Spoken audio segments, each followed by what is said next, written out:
When you disappear without explanation, you don't vanish. You become a problem they can't solve. Silence removes your availability, and with it, their control. Most people never realize how exposed they become the moment you're gone. What follows isn't emotional revenge, it's psychological consequence. By the end, you'll understand how absence sharpens leverage, tightens control, and makes you unreadable. This is where reaction ends and strategy begins. When you disappear, confusion is not a side effect, it is the first psychological fracture. Most people build their emotional stability on predictability. They expect access, patterns, responses. Your presence becomes part of their internal order, even if they never admit it. The moment that presence is removed without warning, the structure collapses. Their mind scrambles to restore balance, not because they miss you emotionally, but because their sense of certainty has been disrupted. Confusion is uncomfortable because it exposes dependence. They begin replaying past interactions with obsessive precision. Words are reanalyzed, tone is dissected, silence becomes louder than any argument ever could. This is where most people misunderstand power. They think confrontation creates impact. It doesn't. Absence does. When you disappear calmly, without explanation or visible emotion, you deny them the clarity they rely on to orient themselves. You don't give them a reason to react against, you give them a void to fall into. Confusion strips away the illusion of control. People like to believe they understand where they stand. When that certainty disappears, anxiety takes its place. They start questioning their position, their importance, and their influence. Not knowing why you left is worse than knowing they caused it. A known loss can be rationalized. An unexplained one cannot. The mind hates unfinished narratives, and your silence forces them to live inside one. This confusion is not random. It is hierarchical. The one who understands what is happening holds power. The one who doesn't is psychologically beneath it. You already know why you stepped away. They don't. That asymmetry creates dominance without force. While they search for meaning, you remain still. While they speculate, you move on. This is why silence feels threatening. It removes their ability to frame the story. Most people reveal themselves in this phase. Some become restless. Some reach out indirectly. Some attempt casual contact to regain footing. These behaviors are not confidence. They are attempts to restore lost structure. Confusion exposes who was relying on access rather than respect. The unaware mistake availability for stability. When availability disappears, their emotional footing slips. Very few understand how rare this kind of silence is. Most people rush to explain, justify, or defend themselves because they fear being misunderstood. But misunderstanding is exactly what destabilizes the other side. When you don't correct their assumptions, their mind does the work for you, usually against them. They fill the gap with self-doubt, regret, or imagined fault. You never accuse them of anything. Their own uncertainty does it for you. This is the first shift in power. Not dominance through pressure, but dominance through restraint. Confusion is the moment they realize you are no longer operating on the same level. They are reacting. You are absent. And absence, when chosen deliberately, is never neutral. When you disappear, the illusion of control is what collapses next. Most people don't consciously seek dominance, but they assume influence through access. Your availability, your responses, your predictability, these become tools they use to feel secure. They don't call it control, they call it connection. But the moment you remove yourself without explanation, that assumption is exposed. They realize their influence over you was never guaranteed. It was conditional on your presence. Anxiety enters when control is threatened. Not dramatic panic, quiet internal tension. They feel it when messages go unanswered, when routines break, when they can no longer anticipate your behavior. The mind starts scanning for leverage, searching for ways to re-establish influence. This is where most people betray their insecurity. They attempt casual outreach, indirect monitoring, or subtle tests to see if the door is still open. These are not expressions of confidence. They are attempts to regain control without admitting it was lost. Very few people can tolerate power imbalance. When they sense they no longer hold a position of influence, discomfort rises. They question whether they mattered, whether they misjudged their role, whether they overestimated their importance. This internal questioning is destabilizing because it forces them to confront a reality they avoid. Control was assumed, not earned. Your disappearance removes the feedback loop they depended on to validate their standing. The most unsettling part is that you didn't resist. You didn't argue, negotiate, or explain yourself. Resistance would have kept the power dynamic alive. Silence dissolves it. There is nothing to push against, no emotion to manage, no reaction to manipulate. Control requires interaction. When interaction ends, so does their leverage. That is why silence feels aggressive even when it isn't. It leaves them powerless without confrontation. This loss of control also exposes dependency. They may not have relied on you emotionally in obvious ways, but they relied on your consistency. When consistency disappears, they feel unmoored. This is why people often mistake anxiety for missing you. It isn't longing, it's destabilization. They are uncomfortable because the structure they leaned on is gone. The aware understand this distinction. You didn't take something from them, you removed yourself. That difference matters. Taking invites conflict. Removal creates vacuum, and vacuums pull attention, thought, and energy inward. While they are busy recalibrating, you are no longer participating in the dynamic at all. That alone shifts the hierarchy. Eventually, they realize something uncomfortable: control cannot be reclaimed without your consent. No message, memory, or mutual history can force your return. This realization lands quietly but heavily. They are no longer in a position to influence outcomes, only to react to them. Reaction is always weaker than choice. This is why disappearance is so effective. It doesn't assert power, it reveals who never had it. Anxiety follows not because you left, but because their assumed authority dissolved without resistance. And once control is lost without conflict, it is almost never restored. Silence doesn't argue, accuse, or explain, and that is precisely why it strikes the ego so deeply. The ego survives on recognition. It needs to be acknowledged, reacted to, or opposed in order to feel real. When you disappear without justification, you remove that recognition entirely. There is no conflict to win, no closure to process, no role to play. The ego is left staring at a void where validation used to be, and that absence is interpreted as rejection even when none was expressed. Most people believe ego injury comes from criticism. That's a shallow understanding. Criticism still centers them. Silence does not. When you don't respond, the mind doesn't conclude that you are angry.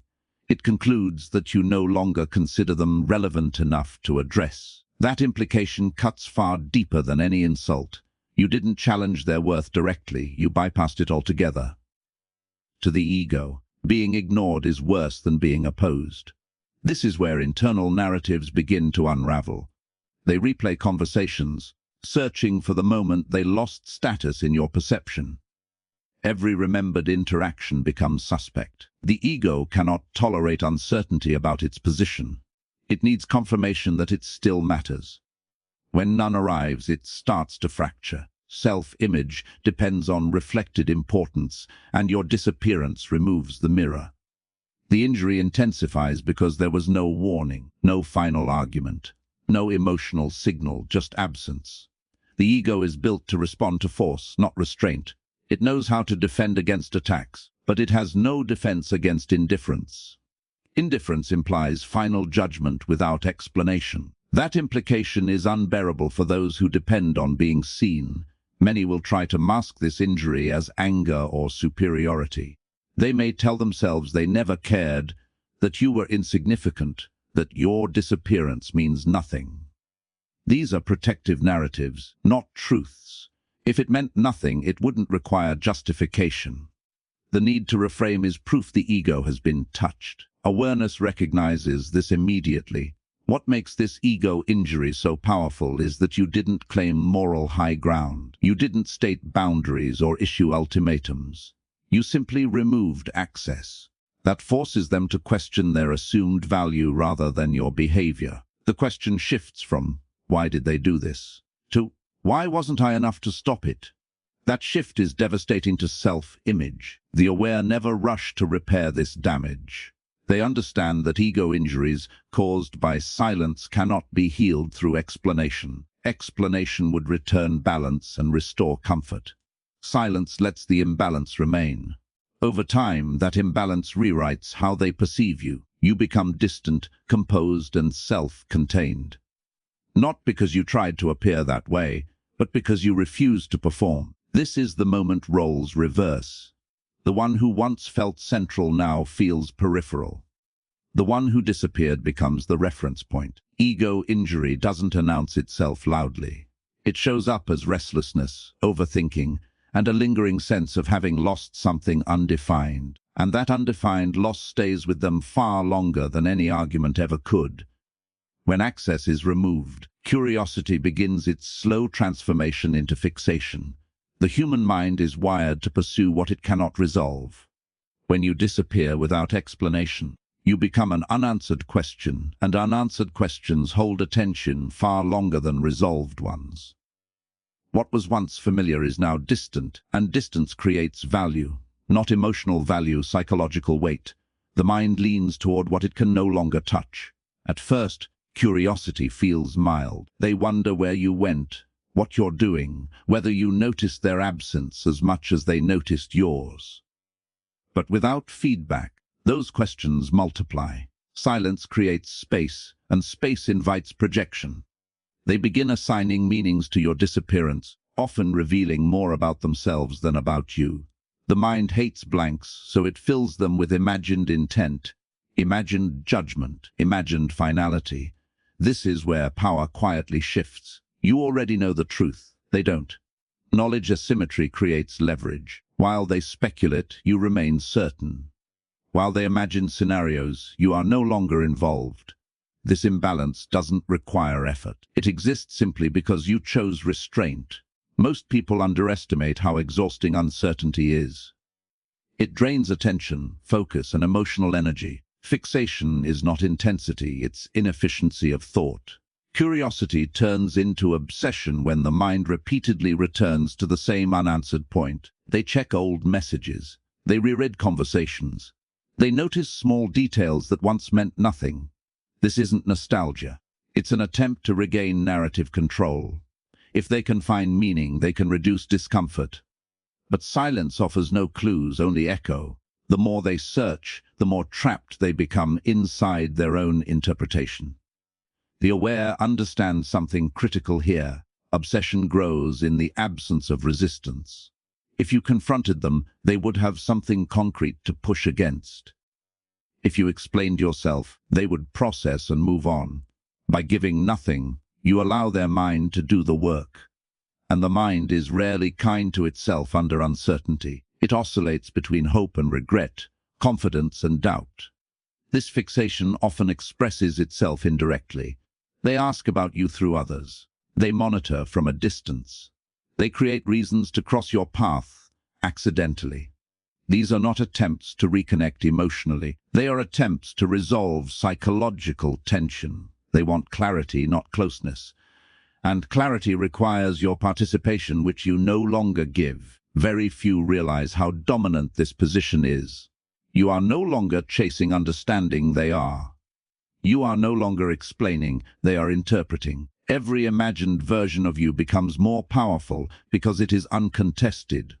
Silence allows mystique to grow without performance. You don't need to be present to be felt. Eventually, fixation settles into a quiet awareness. You are no longer accessible. That realization doesn't bring relief. It brings respect. The mind stops trying to solve what it cannot reach. But it never forgets the weight of what was lost. And that weight lingers precisely because it was never defined. Self-doubt doesn't arrive loudly. It seeps in quietly once curiosity has nowhere left to go. When you disappear without explanation, the mind eventually turns inward. At first, they analyze you, then the situation, finally, themselves. This is the point where power becomes internalized. Without your presence to anchor their assumptions, they begin questioning their own role in the outcome. Not because you accused them, but because silence implies judgment without stating it. Most people rely on external feedback to stabilize their self-image. Responses, attention, reassurance, these signals confirm their value and position. When those signals stop abruptly, the internal system destabilizes. They start asking questions they rarely confront. Did I misjudge my importance? Did I cross a line? Was I replaceable? These questions don't come from guilt alone, they come from uncertainty. And uncertainty erodes confidence faster than criticism ever could. What makes this self-doubt particularly corrosive is that it has no clear target. There is no argument to defend against, no accusation to refute. They can't point to a specific moment and say, "This is where it broke." Silence offers no timestamp. The mind hates that. It prefers clear cause and effect. When it can't find one, it assumes personal fault. Not always consciously, but persistently. This is where people misunderstand your role. You didn't induce their doubt. You simply removed the structure that protected them from it. Your presence may have buffered their insecurities without you realizing it. When that buffer disappears, whatever was unstable underneath becomes visible. Awareness recognizes this as a natural consequence, not an act of aggression. Self-doubt also reshapes memory. Past confidence begins to feel exaggerated. Moments where they felt certain now feel questionable. They reinterpret interactions through a harsher lens. This isn't clarity, it's erosion. Confidence requires reinforcement. Silence provides none. Over time, the absence of validation forces them to confront how much they depended on being seen by you. Some respond by trying to reassert worth externally. They become louder elsewhere, more visible, more performative. Others withdraw, becoming cautious and reserved. Both reactions point to the same root: shaken self-perception. The aware don't interfere with this process. Interference would stabilize them again. Silence lets the lesson settle. What's important is that this doubt doesn't make them weak, it makes them exposed. Exposure reveals hierarchy. The one who remains grounded without feedback holds internal power. The one who unravels without it was borrowing stability.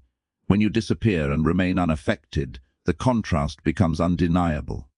Eventually, they may tell themselves a story that restores balance, that you were irrelevant, that the separation was mutual, that nothing meaningful was lost. These narratives are coping mechanisms. If self-doubt didn't exist, they wouldn't be needed.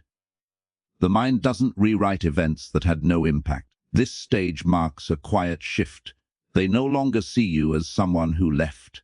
They see you as someone whose absence changed how they see themselves. And that realization doesn't fade quickly because it wasn't imposed.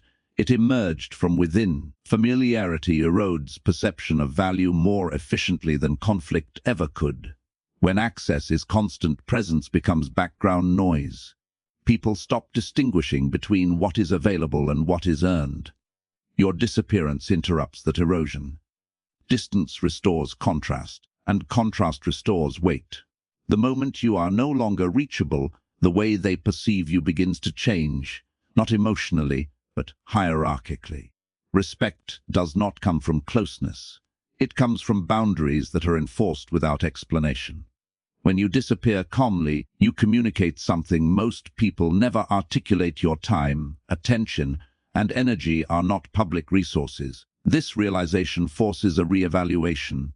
They may not like it, but they register it. The mind instinctively respects what it cannot casually access. At first, they confuse this shift with resentment. They feel irritation, even mild contempt, because familiarity once allowed them to feel equal or superior. Distance removes that illusion. Without emotional proximity, they no longer feel entitled to your inner world. That entitlement had been mistaken for connection. When it ends, respect replaces it, not admiration, but recognition of autonomy. This is why people start speaking about you differently after you disappear. Your name is mentioned with more care. Assumptions are made more cautiously. They hesitate before forming conclusions. Respect shows up as restraint. The unaware think respect is shown through praise. In reality, it's shown through hesitation. They pause where they once felt free to assume. Your silence also reframes past interactions. Moments that once felt ordinary now carry significance.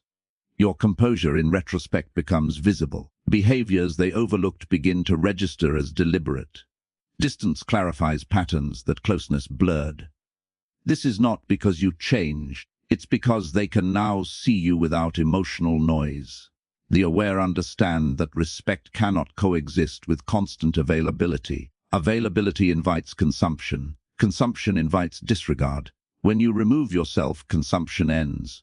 What remains is evaluation. They begin measuring rather than taking. Measuring is the first step of respect. Importantly, this respect isn't warm. It doesn't seek reconnection. It acknowledges position. They may never reach out again, not because they don't care, but because they recognize the boundary as final. Respect knows when not to intrude. That restraint is the opposite of familiarity. Most people never experience this shift because they over-explain, over-accommodate, and overstay. They try to preserve connection at the cost of position. You did the opposite. You preserved position by relinquishing connection. That choice is rare, and rarity creates gravity. This is also where hierarchy solidifies. The one who can walk away without performance occupies a higher psychological tier than the one who needs reassurance. You didn't demand respect, you made entitlement impossible. Over time, that absence becomes a reference point. Others sense it even if they don't understand it. Respect born from distance is durable. It doesn't depend on mood, memory, or emotion. It's structural.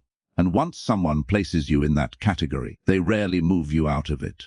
You are no longer familiar, you are defined. At the final stage, emotion gives way to recognition. Not hope, not anger, recognition. They sense that the door didn't close accidentally. It closed because you decided it should. This realization doesn't arrive immediately. It forms slowly after attempts to reframe the situation fail and indirect reach produces nothing. The mind eventually accepts what it cannot change, and acceptance carries weight. What unsettles them most is the absence of performance. You didn't threaten to leave. You didn't announce boundaries. You didn't return to test the waters. Finality is communicated through consistency, not statements. When silence remains uninterrupted, it signals something most people rarely encounter: completion without explanation. That is deeply unsettling because it removes any remaining illusion of influence. This is the moment they understand the difference between disappearance and manipulation. Manipulation seeks reaction. Disappearance seeks nothing. If you wanted attention, you would have broken the silence. If you wanted leverage, you would have hinted.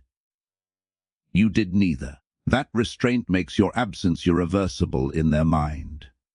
Not because you couldn't return, but because you chose not to. Finality forces re-evaluation of identity. They can no longer see themselves as someone who mattered enough to keep you engaged. This isn't cruelty, it's consequence. Roles only exist when both sides participate. When you exit completely, the role they played dissolves. The mind resists this at first, but eventually accepts the truth: the relationship, dynamic or access, is over, regardless of how it's remembered. This acceptance brings a strange calm, not peace but resignation. They stop checking, they stop asking, they stop imagining alternate endings. The energy drains out of the narrative. What remains is awareness, not emotional attachment, but recognition of loss without remedy. That kind of loss doesn't invite action. It invites respect. The aware recognize how rare this position is. Most people leave doors half open. They want to be missed, remembered, or reclaimed. You close the door without ceremony. That act alone separates you. A closed door doesn't provoke pursuit forever. It creates boundaries that the mind eventually honors. What lingers isn't longing, it's reference. You become a silent standard, someone who left without noise, without collapse, without explanation. That impression stays because it contradicts expectation. Most people unravel when they disengage. You didn't. That composure becomes the final message. In time, they stop attaching emotion to your absence, but they don't forget it. They carry the understanding that when you left, it wasn't impulsive. It was final, and final decisions alter how people think about power. They learn too late that access is not guaranteed, and silence can mean the end, not the pause. That realization settles quietly, but it never fully disappears. This content is for educational and self-awareness purposes only. It explores psychological dynamics, personal boundaries, and emotional discipline, not manipulation, harassment, or harm. Any insights shared are meant to encourage self-control, responsibility, and conscious decision-making. Viewer interpretation and application are their own responsibility. This is not professional psychological or medical advice.